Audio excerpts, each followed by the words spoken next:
Basically 2012, there was a period for a couple of years that Columbia was sending its duplicate books here to Toronto. It was in maybe 2010, 2011, especially when Professor Garrett told me that she had students who were really reading Tibetan. It was wonderful to hear. So we felt it was a worthy home for our duplicates.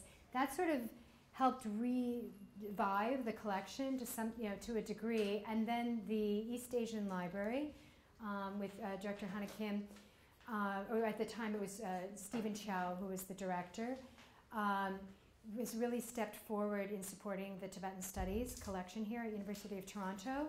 And in 2013, we signed an agreement, the Columbia University of Toronto Tibetan Studies Cooperative Agreement, I guess it's called. And we did a 3-year pilot, which came to a close last December. And we've been continuing it, and we'll be talking about more details while I'm here. During those 3 years, I made 3 acquisition trips.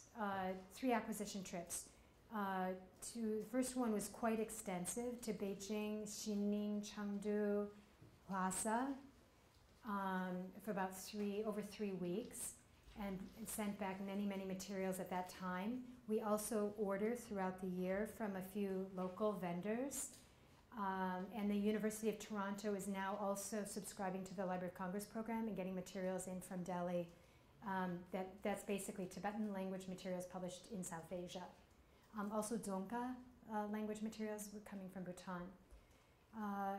And then finally, I did also an acquisitions trip last December to January into India to basically filling in gaps. That was the purpose of those first 2 trips, filling in gaps in the UT collection.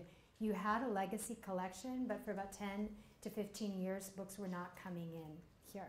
So it was to fill those gaps. And then my more recent trip was actually picking up new materials in the 2 years or 3 years it had been since I'd been to China. So I just got back in August. So that's that. I serve, just for reference, an acquisition of Tibetan language materials alone. We've had a little discussion about English language materials, for example, on Tibetan studies. And so Professor Garrett and the new director, Hannah Kim, and I will be talking maybe a little bit more tomorrow about how to increase the acquisitions of that for your research here. But Toronto does still get a lot of good materials, and we'll talk about some of those today.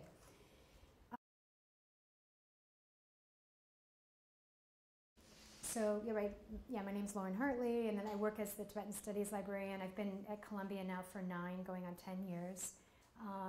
My training is Tibetan Studies, PhD in that. My focus was on what I call modern intellectual history, modern being, let's say 17th century to present, or emerging modern, looking at writers, writers and movements, and I've had a real focus on literature in the 20th century.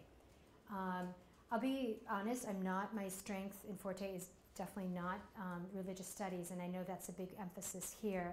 And for that, you have 2 fantastic scholars here, with Kambala and Professor Garrett. So I would, I think to the extent that they support your, recommendations, you're working with them on your paper, but if I can help you with sources and actually finding the texts, I can help you a lot with that, I think. Really encourage you to email me if you say, like, I'm looking at this, do we have a print edition of this? Can't find this, it's supposed to be on the shelf, whatever. Just send me a little email, and happy to help that way. I get a lot of those. Actually, I'm at the point now where about half of my reference is from Columbia and half is from, other places, United States, and actually around the world at this point. So happy to do that.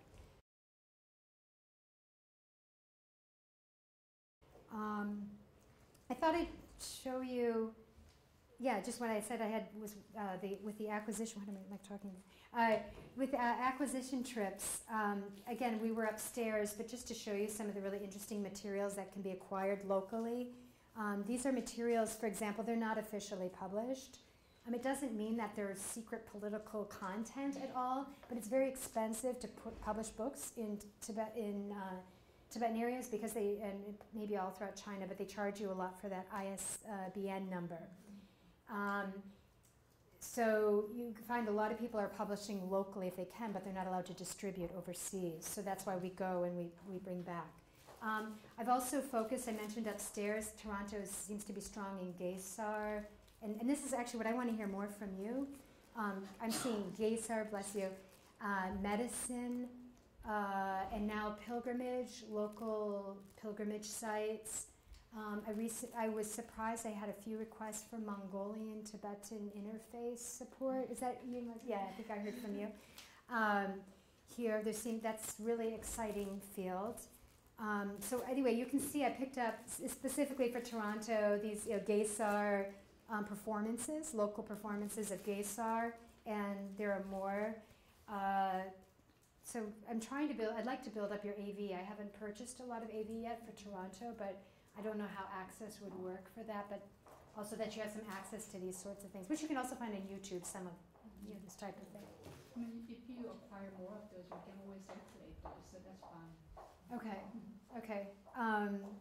And then I do not purchase Chinese language material, but your Chinese librarian here has been really good about purchasing some that seem to be relevant.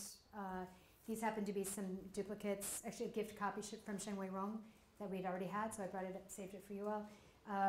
Different materials on sort of Tibetan borderlands and Qing Dynasty, Mongolian interfaces there. Lot of biography and autobiographies coming out now, really fascinating. I mean, they're really accessible. It used to be that a lot of the biographies were sort of flowery language, but there's a lot of really accessible biographies now. And then this is one last set I did want to emphasize because of the questions that had come up. This, we should do a search in WorldCat, but I think we'll just find a couple of copies. This was when we had the last International Association for Tibetan Studies meeting in Ulaanbaatar, and I picked these up there off the book. They were selling them, a little bit hard to get, I think, otherwise. These are catalogs, the listings of writings by Mongolian lamas who wrote in Tibetan. And I would just like to mention, I think one sort of frontier area for Tibetan studies, if I would say, and I felt it came through in your questions by email, is this area, the Tibeto-Mongolian kind of interactions. We have 2 students at Columbia who work on that. It's fascinating. So you open this up, it's actually all, right, it's the contents of what they wrote. You'll get a short biography of the writers, some facsimiles of their texts. And I have to say, when I was in Ulaanbaatar and went to the local library there, imagine a room that was like 3 to 4 times this size, from the floor to the top of this yellow thing, stacked, literally from the floor, of texts, just Tibetan texts stacked to the ceiling, uncatalogued largely. ASIP has done a project to start cataloging those. There's just a lot, I think, that you will discover if you look more into that. That's outer, that's Mongolia. Inner Mongolia, I'm not as sure. There are some materials coming out of there, but I don't think there's been a lot of archival working, but yeah, from what I know, but we'll look more later. Toronto recently acquired an incredible set of rare texts. Some are unique, not held anywhere else. 70 manuscripts and 200 print collections. And Hannah, that came in about, what would you say? Just April of this, yeah. Well, I was here 2 years ago. Oh, so Hannah came in April, and I think you acquired that set about last year at some point, or maybe 2 years ago now, 2 years ago. And that finding aid is now up online, and so that you know how to search that. Okay. All right. So I just last week also gave a bibliographic instruction at Columbia and had to sort of developed my favorite go-to places where we might start out. First of all, Toronto here. Just to be aware, under resources, there is a Tibetan Studies resources page.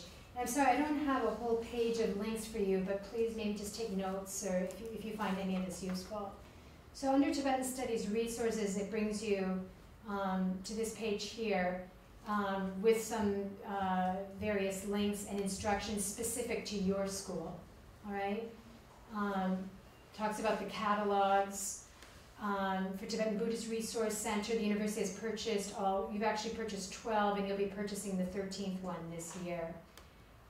Each set, we're going to talk more about TBRC in a little bit, but it's important to know that each set brings 1,000 scanned volumes in what are called core text collections. So theoretically, you have access here to 12,000 Tibetan volumes.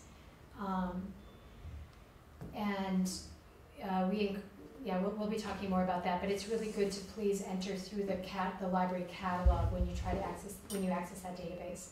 Asian Classics Input Project is another one. We'll be looking at AIDS. Oh, here's another bibliographic database as well that you can search article titles. I actually haven't looked at this page for maybe a year and a half, so I'm a little concerned that this isn't actually not where I want to start it. So.